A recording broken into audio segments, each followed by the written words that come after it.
Chapter 28. A Man Who Was Ove and a Man Who Was Rune. Sonia used to say that Ove was unforgiving. For instance, he refused to go back to the local bakery 8 years after they gave him the wrong change when he bought pastries once at the end of the 1990s. Ove called it having firm principles. They were never quite in agreement when it came to words and their meanings. He knows that she is disappointed that he and Rune could not keep the peace. He knows that the animosity between him and Rune to some extent ruined the possibility of Sonia and Anita becoming the great friends they could have been. But when a conflict has been going on for long enough, it can be impossible to sort out, for the simple reason that no one can remember how it first started. And Ove didn't know how it first started. He only knew how it ended. A BMW. There must have been some people who understood it and some who didn't. There were probably people who thought there was no connection between cars and emotions, but there would never be a clearer explanation as to why these two men had become enemies for life. Of course, it had started innocently enough not long after Ove and Sonia came back from Spain and the accident. Ove laid new paving stones in their little garden that summer, whereupon Rune put up a new fence round his, whereupon Ove put up an even higher fence round his garden, whereupon Rune went off to the builders, merchants, and few days later started boasting all over the street that he had built a swimming pool. That was no bloody swimming pool, Ove raised it to Sonia. It was a little splash pool for Rune and Anita's newborn urchin. That was all it was. For a while, Ove had plans to report it to the planning department as an illegal construction, but at that point, Sonia put her foot down and sent him out to mow the lawn and calm himself down. And so Ove did just that, although it certainly did not calm him down very much at all. The lawn was oblong, about 5 meters wide, and ran along the back of Ove and Rune's houses, and the house in between, which Sonia and Anita had quickly named the Neutral Zone. No one quite knew what that lawn was for or what function it was expected to fill, but when terraced housing was put up in those days, some city architect must have got the idea that there had to be lawns here and there, for no other reason than that they looked so very nice in the drawings. When Ove and Rune formed the Residents' Association and were still friends, the two men decided that Ove should be the groundsman and responsible for keeping the grass mowed.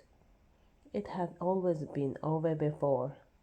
On one occasion, the other neighbors had proposed that the association should put out tables and benches on the lawn to create a sort of common space for all the neighbors, but obviously Ove and Rune put a stop to that at once. It would only turn into a bloody mess and lots of noise. And as far as they went, it was all peace and joy, at least in so far as anything could be peace and joy when men like Ove and Rune were involved. Soon after Rune had built his pool, a rat ran across Ove's newly mown lawn and into the trees on the other side. Ove immediately called a crisis meeting of the association and demanded that all local residents put out rat poison around their houses. The neighbors protested, of course, because they had seen hedgehogs by the edge of the woods and were concerned that they might eat the poison. Rune also protested because he was afraid that some of it would end up in his pool. Ove suggested to Rune that he button up his shirt and go see a psychologist about his delusions of living on the French Riviera. Rune made a marvelous joke at Ove's expense, to the effect that Ove had probably only imagined seeing that rat. All the others laughed. Ove never forgave Rune for that. The next morning, someone had thrown birdseed all over Rune's outside space, and Rune had to use a spade to chase away a dozen rats as big as vacuum cleaners in the next few weeks. After that, Ove got permission to put out poison, even though Rune rumbled that he'd pay him back for this. 2 years later, Rune won the Great Tree Conflict when he gained permission at the annual meeting to saw down a tree blocking his and Anita's evening sun on one side. The same tree on the other side screened off Ove and Sonia's bedroom from blinding morning sunlight. Further, he managed to block Ove's furious motion that the association would then have to pay for Ove's new awning.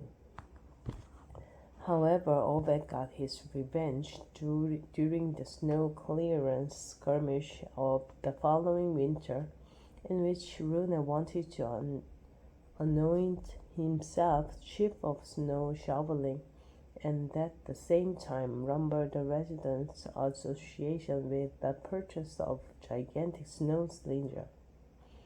Ove had no intention of letting Rune walk down with some bloody contraption at the expense of the association and spray snow over Ove's windows, which he made crystal clear at the steering group meeting. Rune was still chosen to be responsible for snow clearance, but to his great annoyance he had to spend all winter shoveling the snow by hand between the houses. The outcome of this, of course, was that he consistently shoveled outside all the houses in their row except Ove and Sonia's. Just to annoy Rune, in mid-January, Ove hired a gigantic snow slinger to clear the 10 square meter outside his door. Rune was incandescent about it. Ove remembers with delight to this day. Of course, Rune found a way of paying him back the following summer by buying one of those monstrous lawn tractors. Then, by a combination of treachery, lies, and conspiracies, he managed to get approval at the annual meeting to take over Ove's lawn mowing responsibilities on the grounds that he had slightly more adequate equipment than the one who was in charge of it before.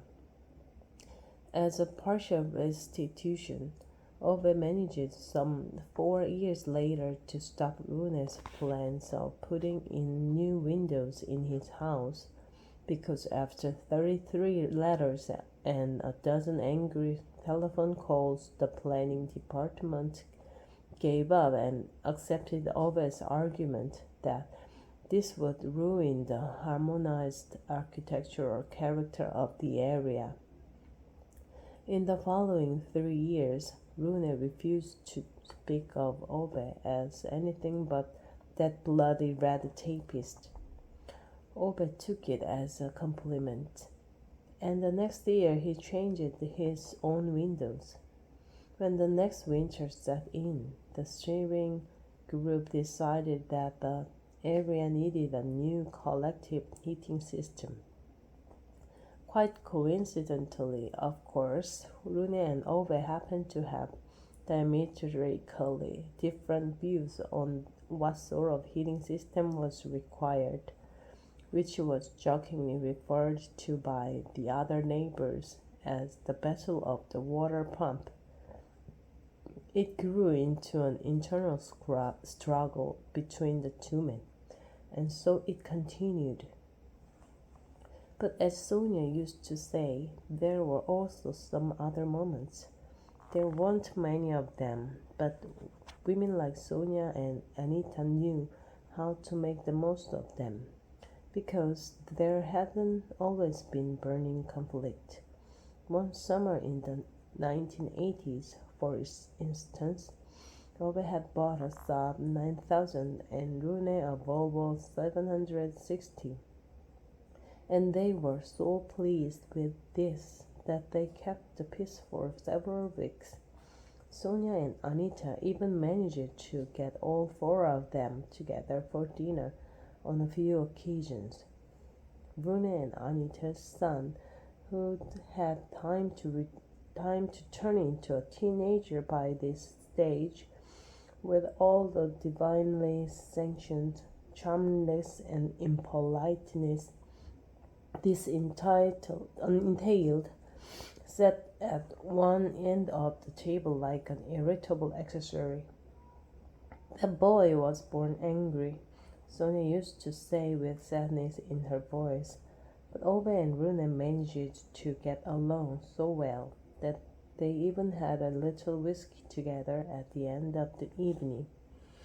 Unfortunately, at their last dinner that summer, Ove and Rune had the idea of having a barbecue, and obviously they started feuding at once about the most effective way of lighting Ove's globe green. Within 15 minutes, the argument had escalated so much in volume that Sonia and Anita agreed it might be best to eat their dinner separately after all. The two men had time to buy and sell a Volvo 760 Turbo and a Saab 9000i before they spoke to one another again. Meanwhile, the neighbors came and went in the row of houses. In the end, there have been so many new faces in the doorways of the other terraced houses that they all merged in a sea of gray.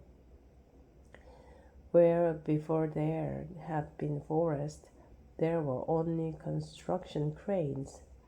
Ove and Rune stood outside their houses, hands obstinately shoved into their trouser pockets, like ancient relics in a new age, while a parade of uppity estate agents, barely able to see over their grapefruit-sized tie knots, patrolled the little road between the houses and kept their eyes on them, like vultures watching aging water buffaloes. They could hardly wait to move some bloody consultants' families into their houses. Both Ove and Rune knew that very well. Rune and Anita's son moved away from home when he was 20 in the early 1990s. Apparently, he went to America. Ove found out from Sonia. They hardly saw him again. From time to time, Anita had a telephone call around the time of Christmas, but he was so busy with his own things now. As Anita said, when she tried to keep her spirits up, even though Sonia could see that she had to hold back her tears. Some boys leave everything behind and never look back. That was all there was to it. Rune never said anything about it, but to anyone who had known him a long time, it was as if he grew a few centimeters shorter in the years that followed, as if he sort of crumpled with a deep sigh and never really breathed properly again. A few years later, Rune and Ove fell out for the 100th time about that collective heating system. Ove stormed out of a residents' association meeting in a fury and never returned. The last battle the two men fought was a bit into the noughties when Rune bought one of those automated robotic lawnmowers, which he'd ordered from Asia, and left it to whiz about on the lawn behind the houses. Rune could even remotely program it to cut special patterns.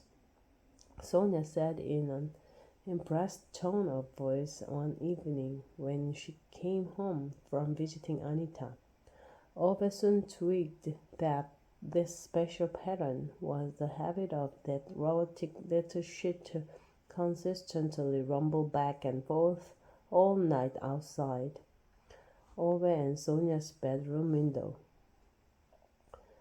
One evening, Sonia saw Ove fetch a screwdriver and walk out of the veranda door. Next morning, the little robot, quite inexplicably, had driven right into Rune's pool. The month after, Rune went into the hospital for the first time. He never bought another lawnmower. Ove did not know himself how their animosity had begun, though he knew very well that it ended there and then. Afterwards, it was only memories for Ove and a lack of them for Rune. And there were very likely people who thought one could not interpret men's feelings by the cars they drove. But when they moved into the terrace, Ove drove a Saab 96 and Rune a Volvo 244. After the accident, Ove bought a Saab 95 so he'd have space for Sonia's wheelchair. That same year, Rune bought a Volvo 245 to have space for a pram. 3 years later, Sonia got a more modern wheelchair and Ove bought a hatchback, a Saab 900. Rune bought a Volvo 265 because Anita had started talking about having another child. Then Ove bought 2 more Saab 900s, and after that his first Saab 9000. Rune bought a Volvo 265 and eventually a Volvo 745 estate. But no more children came. One evening, Sonia came home and told Ove that Anita had been to the doctor. And a week later, a Volvo 740 stood parked in Rune's garage, the Salon model. Ove saw it when he washed his Saab. In the evening, Rune found a half bottle of whiskey outside the door. They never spoke about it. Maybe their sorrow over children that never came should have brought the two men closer. But sorrow is unreliable in that way. When people don't share it, there's a good chance that it will drive them apart instead. Maybe Ove never forgave Rune for having a son that he could not even get along with. Maybe Rune never forgave Ove for not being able to forgive him for it. Maybe neither of them forgave themselves for not being able to give the women they loved more than anything what they wanted more than anything. Rune and Anita's lad grew up and cleared out of home as soon as he got the chance.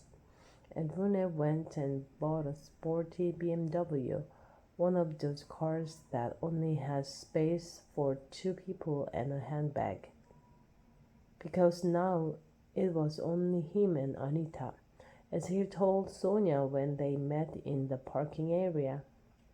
And one can't drive a Volvo all of one's life, he said with an attempt at a half-hearted smile. She could hear that he was trying to swallow his tears, and that was the moment when Ove realized that a part of Rune had given up forever. And for then, maybe neither Ove nor Rune forgave him. So there were certainly people who thought that feelings could not be judged by looking at cars, but they were wrong.